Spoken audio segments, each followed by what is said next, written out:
if you were interested in working in the archives? So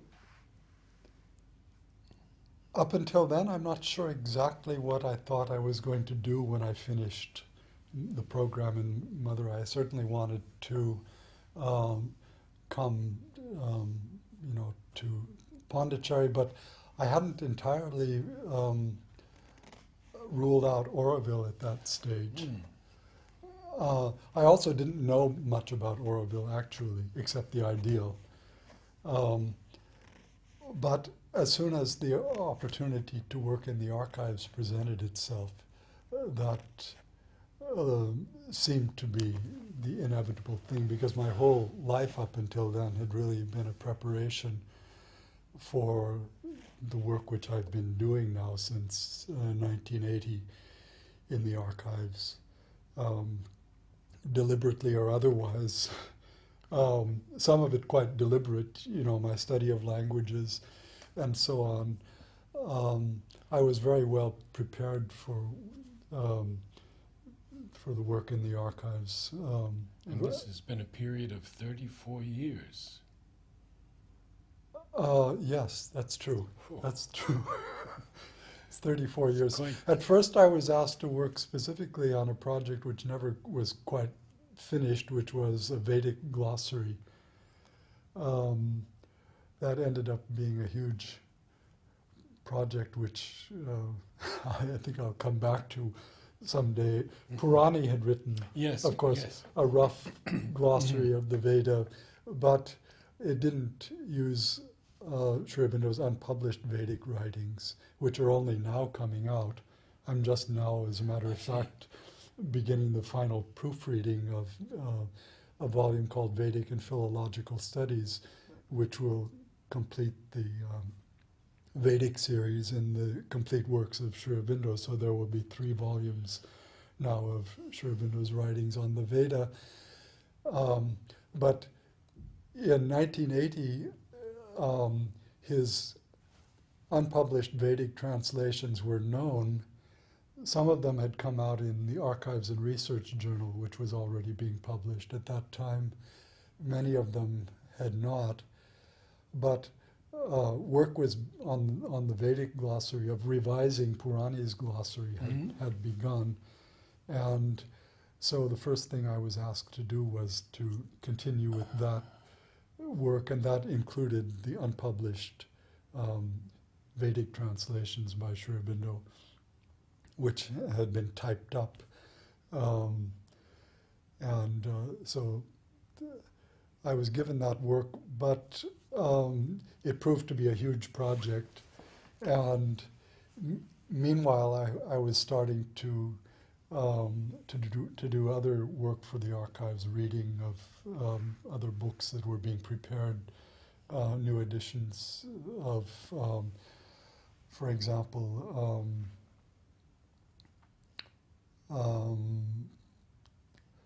there was an idea of bringing out a volume of his writings on Kalidasa. That was the first thing I was asked to work on. That also didn't actually materialize in the expected form right away, but it was the way I was introduced to the work in the archives was I was asked to do some reading of Kalidasa, which, given my background, was an obvious choice. I had meanwhile finished my translation of The Cloud Messenger, and it had been published in Mother India, so Kalidasa was an obvious fit for me. So that was, I think, my first work of reading Sri Aurobindo's manuscripts. Not so much the manuscripts, but at least because, for example, the Hero and the Nymph had been published in collected poems and plays, but in any case there was a process of checking. At that time, what was your deepest interest in Sri Aurobindo's works? At that stage, it was becoming Savitri. It's hard to say exactly at what stage Savitri began to become the most important work of Sri Aurobindo's for me. I had begun with the Life Divine, but almost simultaneously I had started to read Savitri. And I'm not sure how much I understood of the Life Divine when I was 18, but at least I got through it. I don't remember even how far I got with Savitri. I don't think I got past the first part. But I do remember just having this feeling that it was something wonderful, which I didn't necessarily understand, but this sense of the dawn, in the opening canto, was something which was quite overpowering from my very first reading of Savitri. But I became more and more drawn to Savitri. I just remember, sort of images from the 70s of, being on a trip somewhere, and I remember that I had Savitri with me, and that was what I was reading. And I was starting to memorize passages from Savitri at that time. It just seemed the natural thing. Around the same time, I memorized the Gita in Sanskrit. I don't remember where I got the idea of doing that, but I did. I think around 1978, I memorized the whole of the Gita in Sanskrit. And around that time, I remember I was thinking that Savitri would be a good thing to memorize in the same way. I think partly because of my musical background, memorization came naturally as a pianist. I had given a recital by heart at the age of 18, which means you have to develop a pretty good memory for that. And even when I had mentioned my year in Switzerland, when I was 12, I had learned a fairly long poem by Schiller in German. And I hadn't understood all the words, but this was an interesting experience because when I didn't understand the words, I got the meaning, a sense of the meaning from the sound of the words.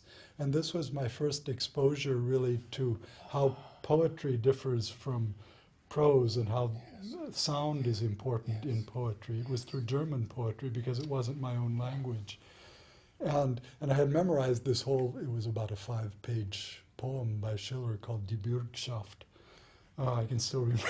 I can still recite the. Well, at the end, I'm going to ask you to recite some Savitri, but not Schiller. I don't know. Actually, I have a few lines, perhaps. So you became Savitri, and then in 1983, it was actually quite early in my time in the archives, I was asked to read the manuscripts of Savitri. And that went for 2 years. It took me 2 years to do a complete reading of the manuscripts of Savitri, and which eventually, it was a long process, but that led to the edition that came out in 1993. And well, I do remember once sending you a list of 34 questions where I had questions about certain words or lines in Savitri. And I think I waited 3 years, and you Really? came to me one Oh day my God. and you said, I have all your answers. And he answered I don't every remember. question I had. Every question fully answered. I had no more questions. Anyway, thank you.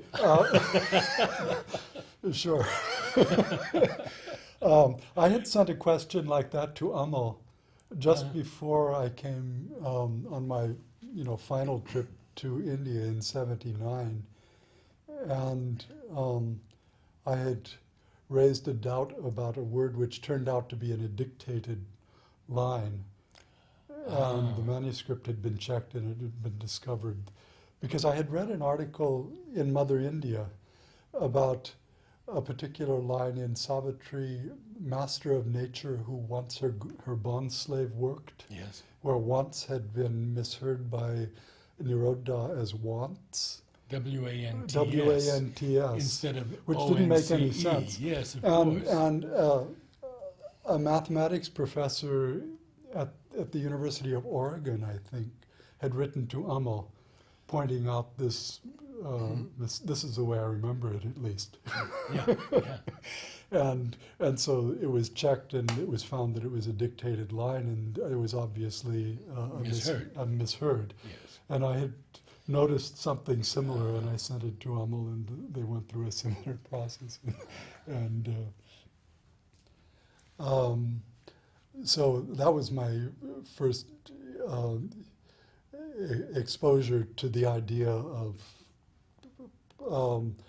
editions of Savitri. I became aware that there were different editions, and what was done, when there was a doubt about the reading of the text, that you look at the manuscript. Yes. Of course, there was this special situation in the case of the dictated lines, which required special treatment because of the possibility of Human error. human error. Yes. This all led to my coming into quite close contact with Nirodha, of course, whom I hadn't met in the very beginning. I don't remember when I first met him. I think I must have first been introduced to Nirodha when I was at one of my many visits to Amal. So I had met him but hadn't had very close contact with him. Then I ended up being involved in a series of meetings with Nirodha and Amal, and got to know them very well. I also, during that period, I helped Amal revise his one of his books, The Problem of Aryan Origins, is it called? The second edition, which he greatly expanded. And so I developed a quite close relationship with those two at that time. They were really the only, of course then, when I moved into Golkand after 1982, I came to know Udar very well. Not immediately, but fairly shortly. But with the two of them, your work was on Savitri. My I work was take it mostly. My work was mostly on Savitri. I shared other interests with Amal particularly, but the work was mostly on Savitri, and that was how I had the close contact with them. And then in the case of 16 drafts of the first canto of Book 1, for example, how did you approach that? I mean, actually, were there photocopies made? At that time, it was through photocopies. Yeah. Mm-hmm. Well, of course, I had access to the original manuscripts in cold storage during this period. Now we no longer bring the manuscripts out of cold storage. In those days, manuscripts were being brought out of cold storage to the archives in the early 80s. We didn't do the work in cold storage on Savitri, for example. The work, a couple of years that I spent reading the manuscripts, they were brought out to the archives.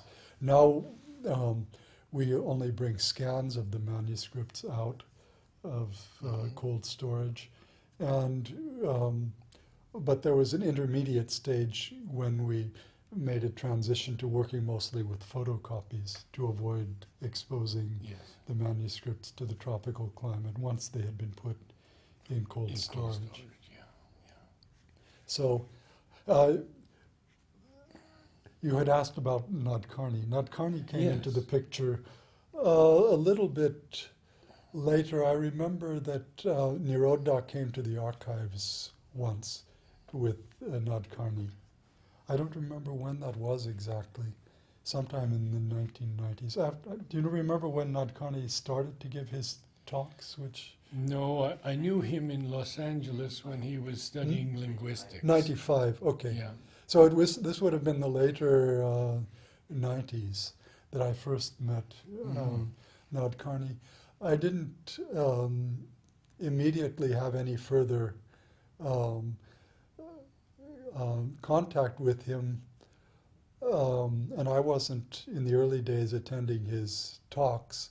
But in 1999, I was asked to give a talk at the Savitri Bhavan, which was the first time that I spoke about the composition of Savitri, the process of the writing of Savitri.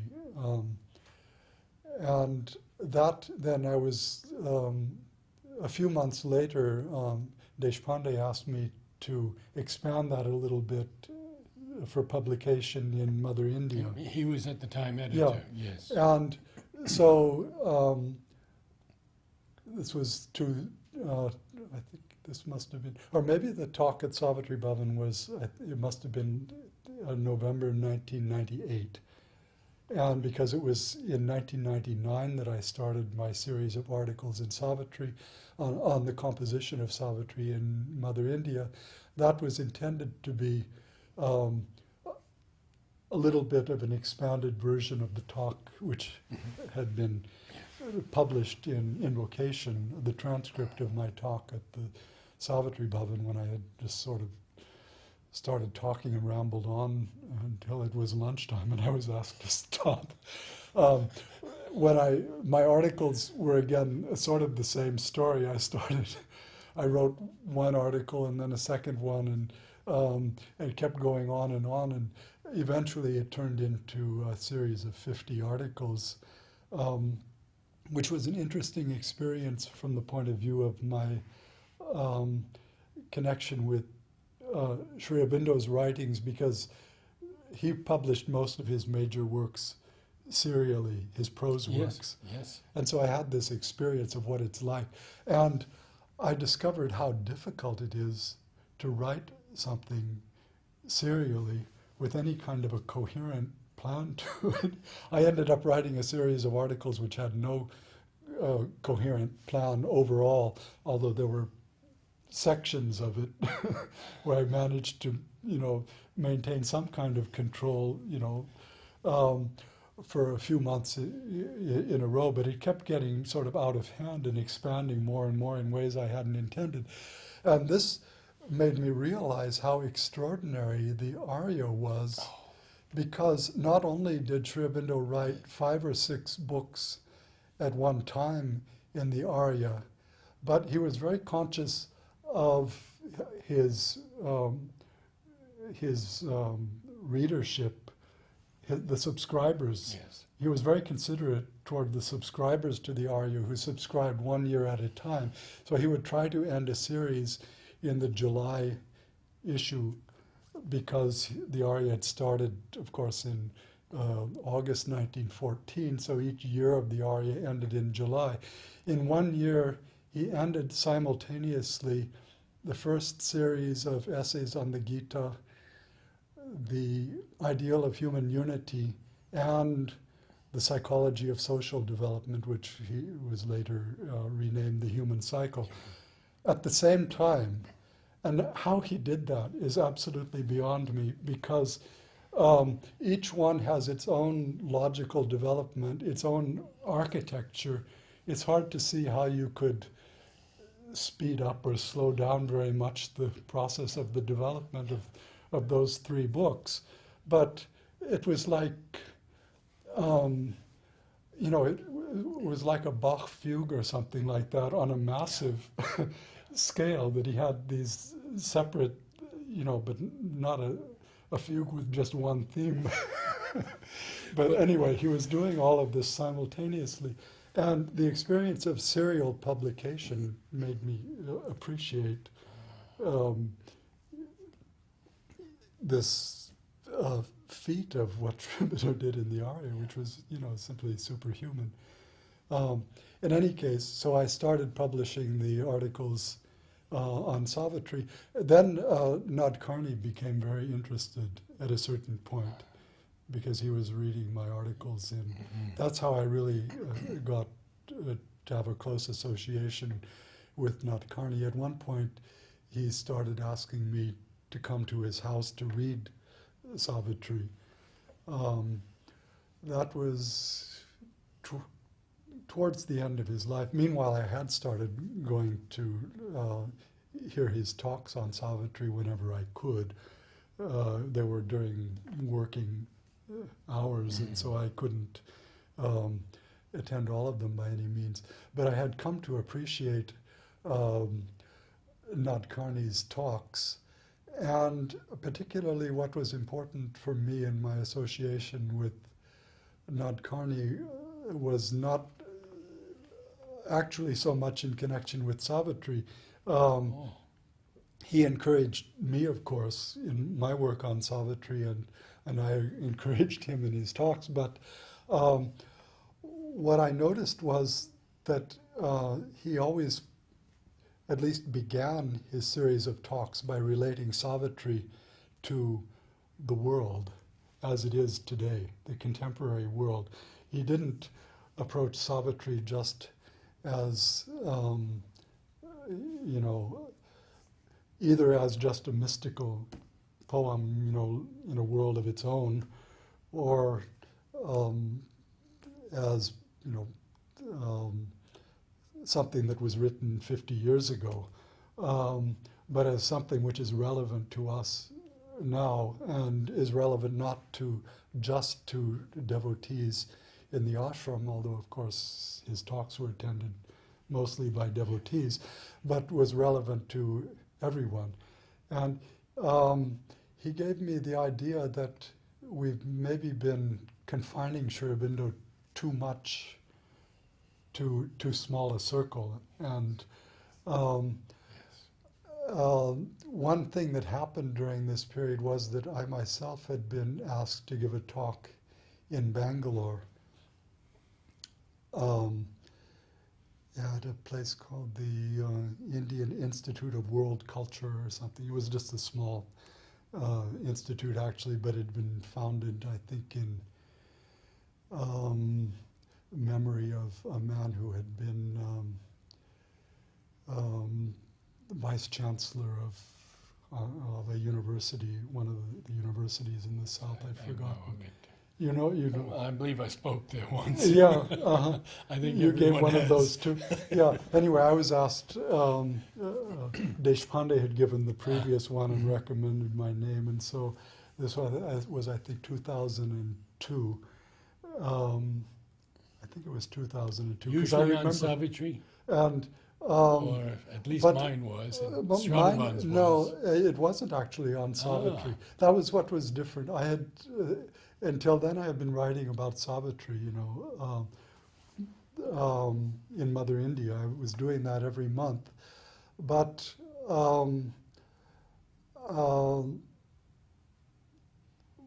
my topic was actually, it was called The Integral Yoga and the Scientific Method. It was quite different from my writings on Savitri. And I was very conscious of the fact that I was addressing the general public for the first time, because until then I had never written or spoken really outside of the circle of Sri Aurobindo's followers. And so I took a different approach in that. And this was something which was very much encouraged by my exposure to Nadkarni and his way of presenting Sri Aurobindo. He became quite preoccupied toward the end of his life with the lack of receptivity and interest with regard to Sri Aurobindo in Indian academics, and felt that something should be done about this in one of his last articles, which was published in that book that they brought out of his writings. Had to do with the 4 categories of Indian academics who dismissed Sri Aurobindo for one reason or another. Anyway, so that was, I think this was actually the thing that Nadkarni influenced me most to, think about, of how one could, present Sri Aurobindo to a wider public. So since then I've attended a number of academic conferences which were not confined to Sri Aurobindo's followers. And how have they received And, your talks? They were received. Always been received very well. The first one was sort of transitional in the sense that it was. I can't remember now exactly what it was. It was a conference in Delhi, but it was.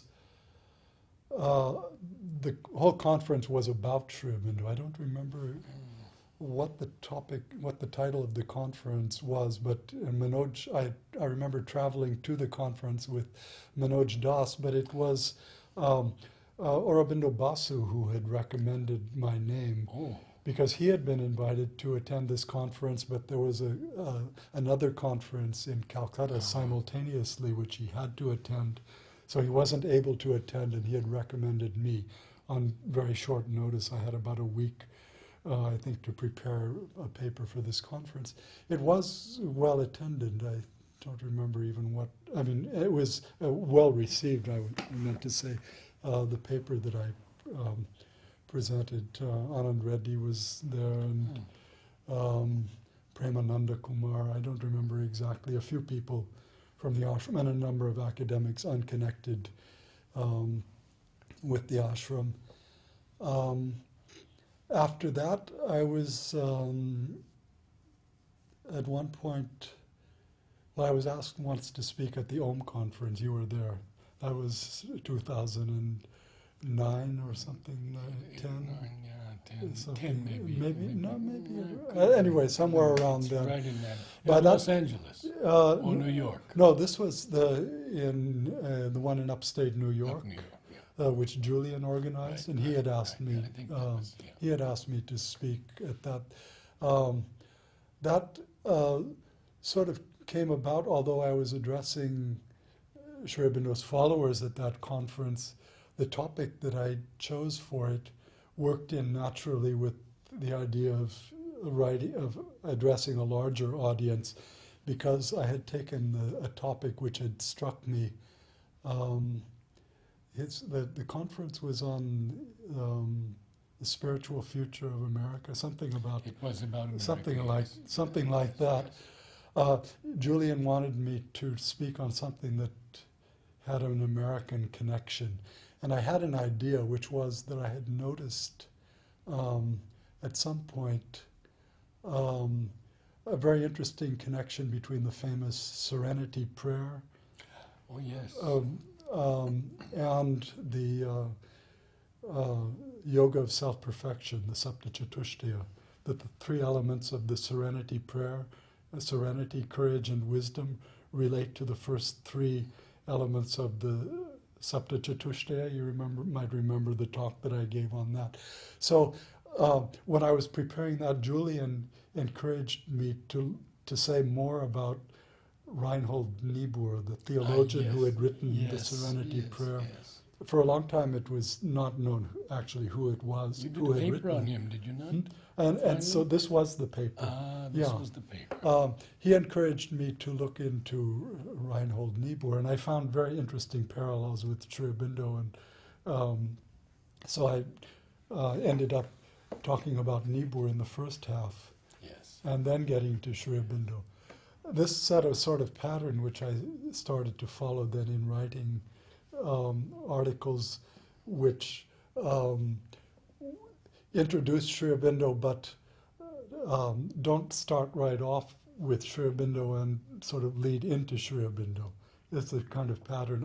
I did this then for a conference in Delhi, which was sponsored by the American Institute of Jain Studies, strangely enough. But it was it was actually attended mostly by scientists on integrating science and spirituality. This came about because of my connection with the Gnostic Center. Oh, I see. In Delhi, I had given Amita Mehra. I had given a series of talks at the Gnostic Center at the invitation of Amita Mehra. Yes. And I went back for another series, and Anuradha at the Gnostic Center has an uncle who is a scientist, and he was the one who organized this conference. And she had her Sanskrit. mother, I think, Sanskrit, has a Jain background or something. Oh. And so he was a Jain, and organized this conference, the International Institute for Jain Studies. But most of these people were actually scientists, and it was well. So I wrote a paper called "Intuition and the Limits of Reason," in which I started with Western science and showed the role of intuition in science, and then proceeded to the intuition, in a cross-cultural context, and specifically the Indian context.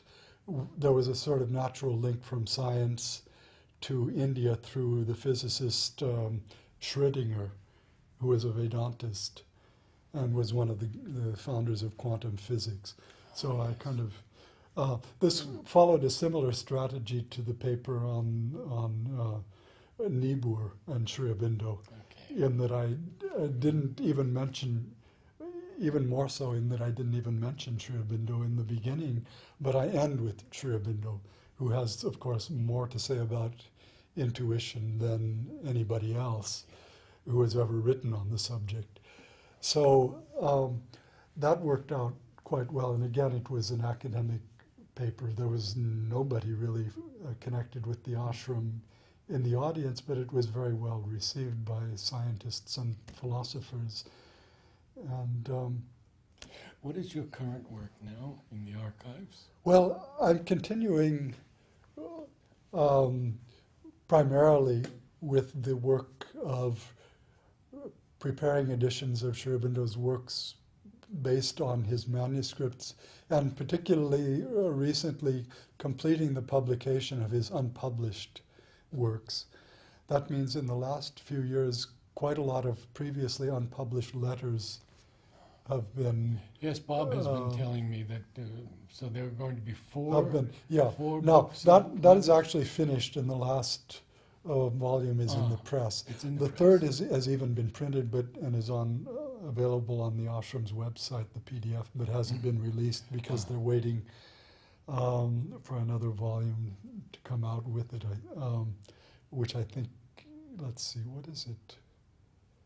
I've forgotten exactly, but I'm just finishing Vedic and Philological Studies. I think that the third and fourth volumes of letters on yoga will be released together. That's what it is. Oh, okay. Shabda likes to release 2 volumes I see. at least at a time.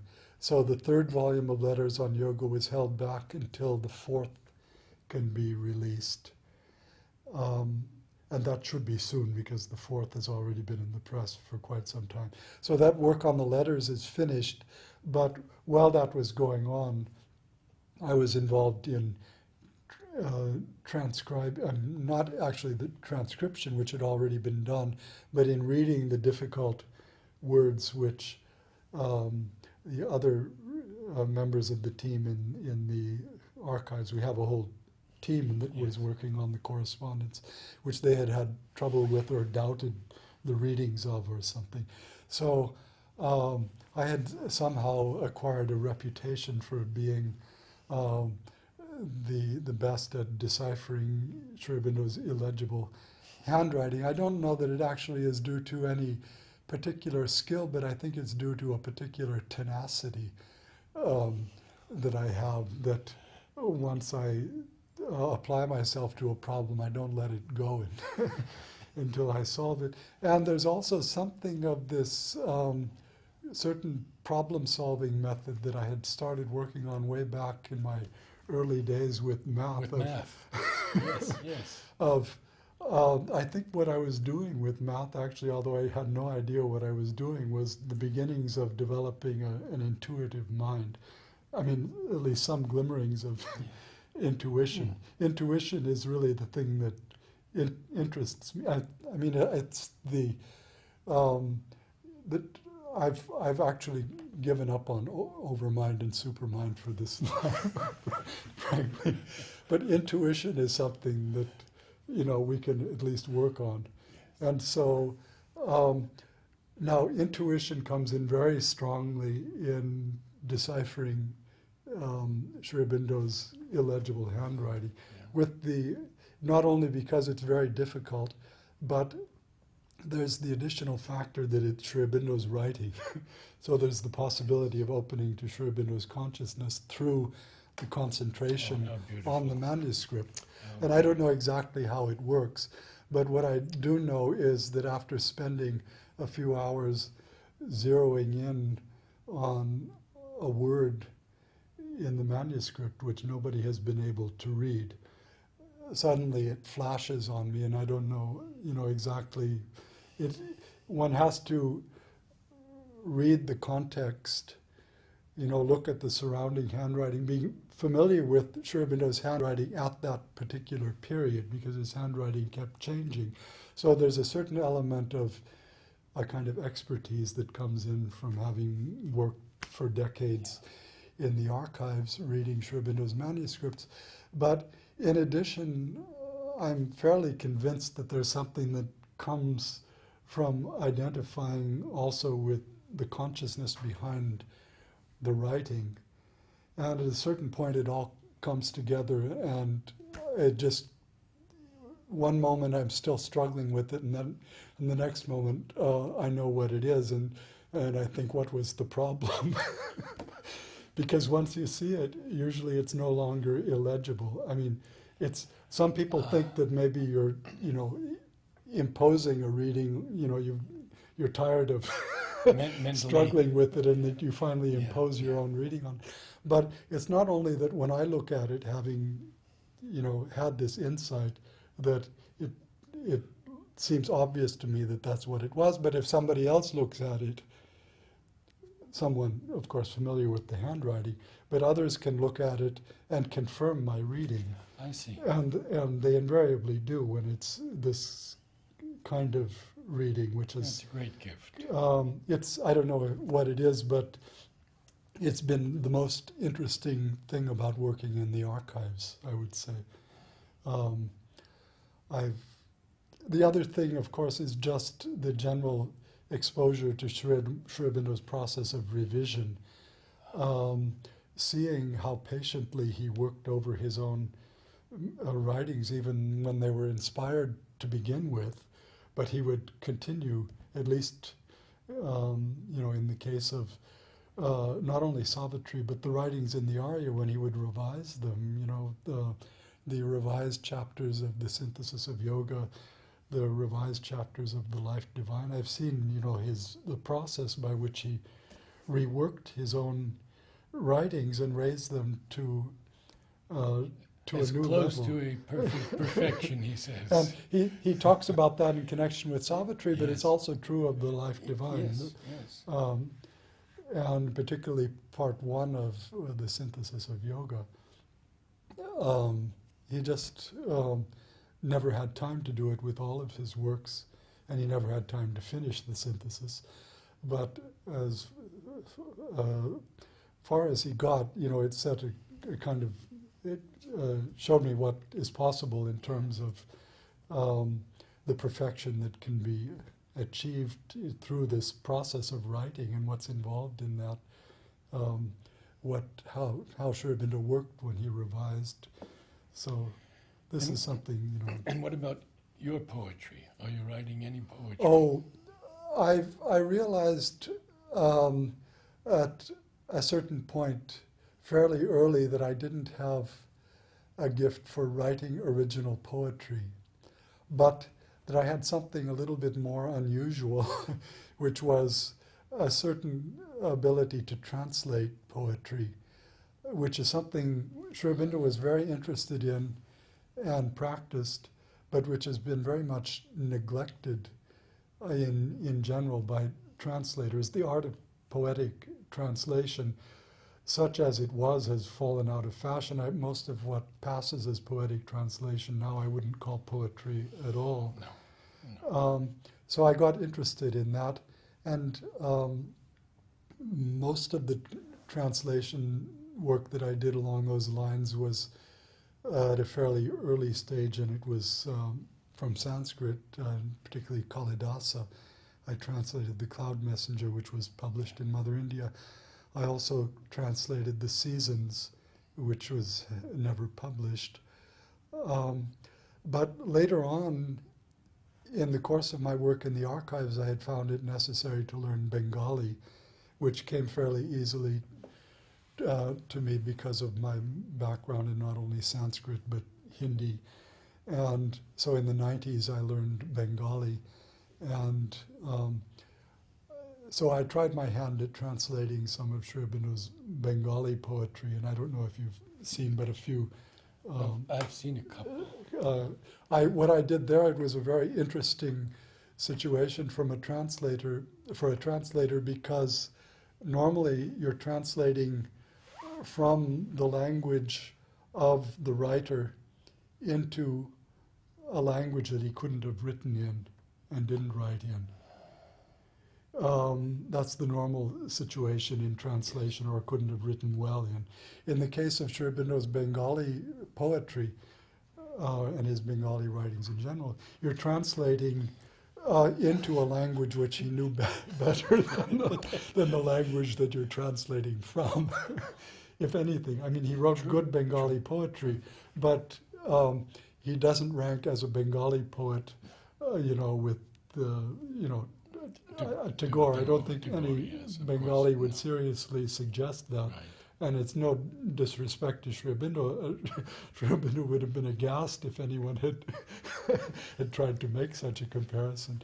But of course, he was a great poet in English. So, inspired by Sri Aurobindo's own poetry in English and his theory of translation, which encouraged me to recreate his Bengali poems as English poems, I tried my hand in translating short Bengali poems which use rhyme into rhymed lyrical poems in English, and a longer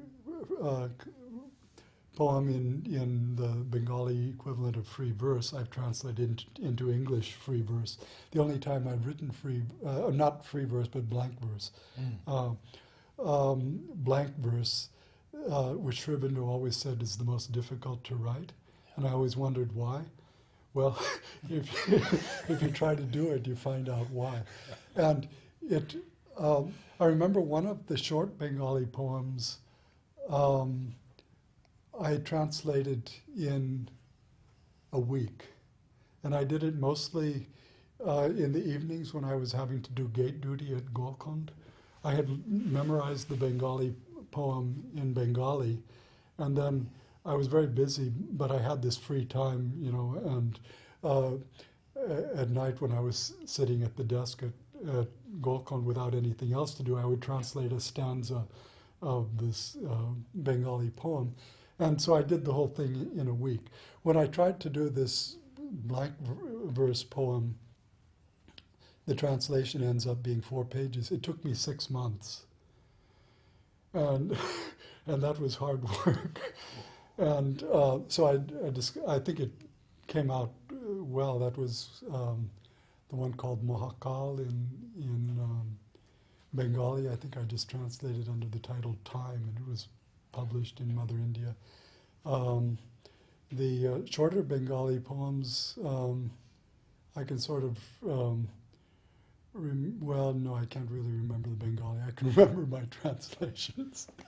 But there was a Bengali, one of the poems, it's a poem on Shiva as Nataraj. It begins, Koto shoto chondo bondhe nritya koro Nataraj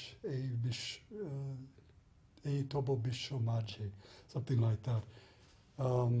It has a kind of Koto shoto chondo bondhe nritya koro Nataraj ei tobo bisho majhe, and then there's a rhyme with the majhe a couple of lines later. There's a rhyme, both a rhythm and a rhyme, and I translated it koto shoto. It started off quite literally almost.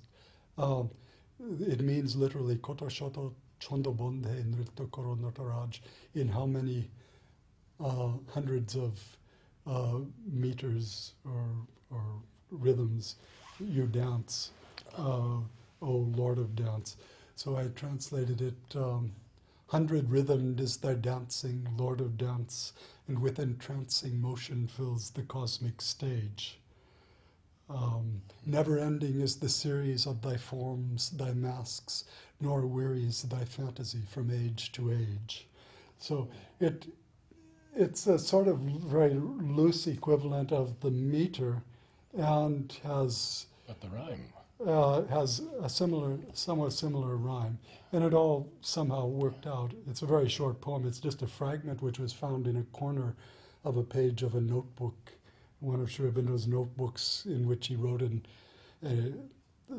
three other things, I think, completely unrelated, on the same page. It was just something fragmentary that he jotted down, but it's a beautiful poem as far as it goes.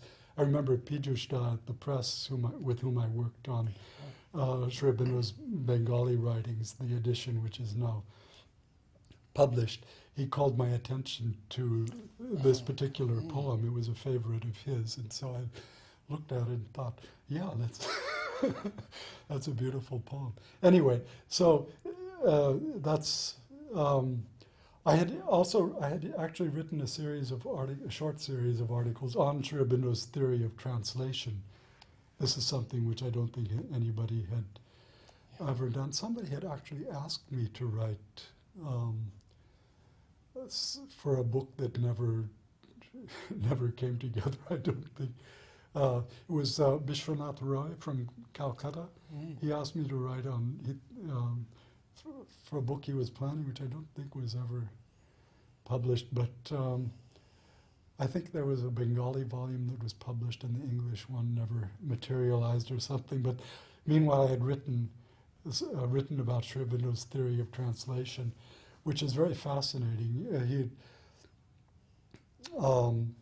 In his article on translating Kalidasa, he had written on the theory of translation. It was a good, even though it was a very early writing of his, it was a good contribution to a very difficult topic of theory of translation.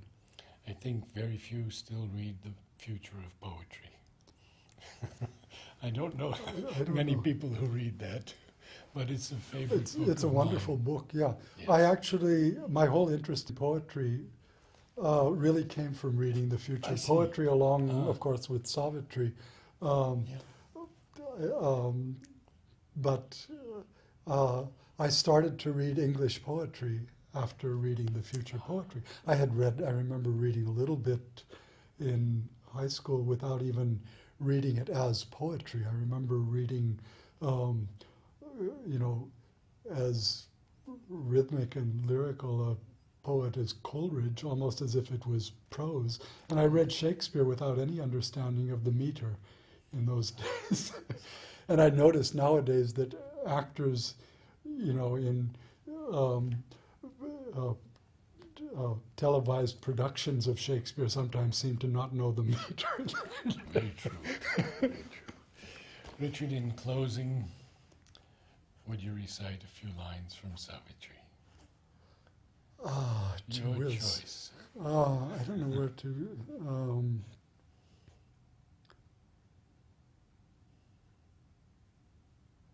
Well, let me. I'll just do a few lines. Sure. I actually let me say a little bit then about just a little bit about memorization of Savitri.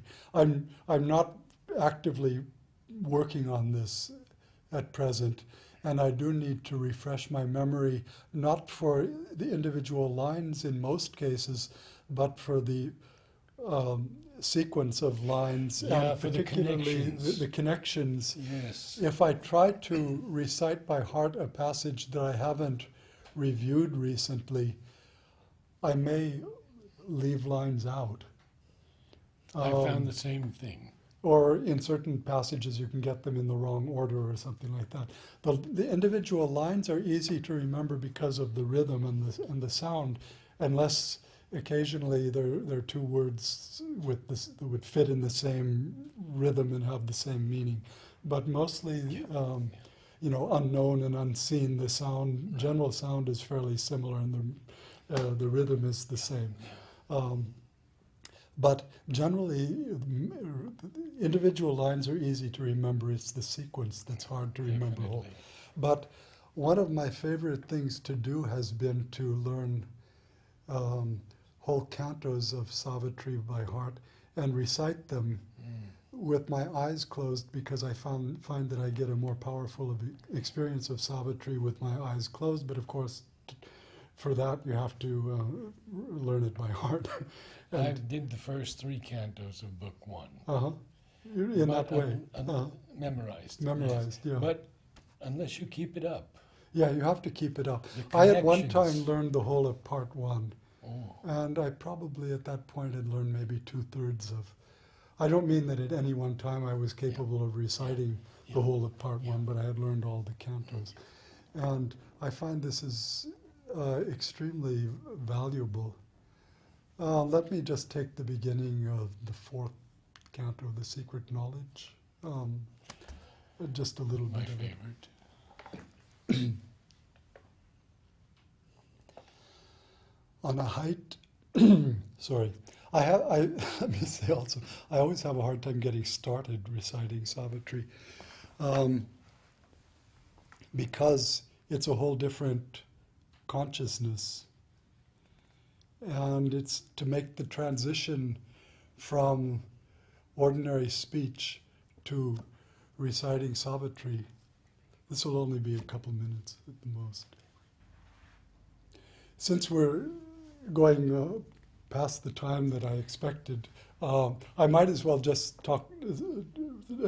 mention one thing. This is a very curious thing that I've done. During the time when I was memorizing a lot of Savitri, an idea came to me for improving my memory. A very strange idea. I was at this time doing a little bit of computer programming. One Christmas day, I thought of giving a present to myself, and I wrote a computer program which randomly selected lines from Savitri and asked me to identify where it is. Book, canto, and if possible, page number. I soon found that in most cases I was able to identify the exact page number of most of the randomly selected lines, because I had memorized enough of Savitri and I sort of knew roughly where the page breaks were. So for years, the first thing I used to do when I arrived at the archives was to sit down and play my Savitri game and just test my memory. And it was a very interesting thing. I've stopped doing it for a while. But still very often if someone asks me about a passage in Savitri, I can tell them, oh, that's on page such and such. And it's kind of a nice relationship to have with Savitri. I never, fully perfected that. I don't know how Jugal did it, but I was told that he could give you any page of all of Sri Aurobindo's writings. Wow. Yeah. I don't know how he did it. I only knew him briefly, but anyway, he had that knowledge. This wasn't any siddhi, it was just a normal development of memory I was using. Well, I was sort of consciously cultivating the memory, and I thought this was an interesting way to do it. So,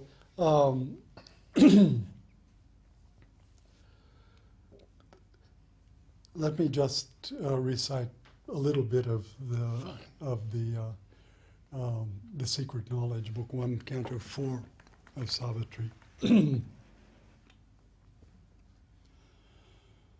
On a height he stood that looked towards greater heights. Our early approaches to the infinite, our sunrise splendors on a marvelous verge, while lingers yet unseen the glorious sun. What now we see is a shadow of what must come. The earth's uplook to a remote unknown is a preface only of the epic climb of human soul from its flat earthly state to the discovery of a greater self and the far gleam of an eternal light. This world is a beginning and a base. A death-bound littleness is not all we are. Immortal our forgotten vastnesses await discovery in our summit selves. Unmeasured breadths and depths of being are ours. To these high-peaked dominions sealed to our search, too far from surface nature's postal routes, too lofty for our mortal lives to breathe, deep in us a forgotten kinship points, and a faint voice of ecstasy and prayer calls to those lucent, lost immensities.